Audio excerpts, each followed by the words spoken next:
नमस्कार महाराष्ट्र. नाशिक येथून एक मोठी बातमी समोर येत आहे. मिरवणुकीने स्वागत होणारा सराईत गुन्हेगार पुन्हा कारागृहात.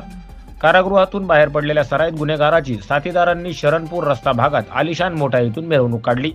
ही मिरवणूक काढणे त्यांच्या अंगलट आले असून मिरवणुकीत सहभागी झालेल्यांविरुद्ध पोलिसांनी गुन्हा दाखल करून कारागृहातून बाहेर आलेल्या सराईत गुन्हेगार हर्षद पाटणकरची रवानगी पुन्हा कारागृहात केली आहे.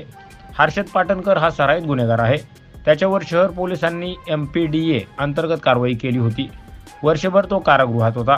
कारागृहातून तो बाहेर आल्यानंतर साथीदारांनी मंगळवारी दुपारी आलिशान मोटारीतून त्याची मिरवणूक काढली.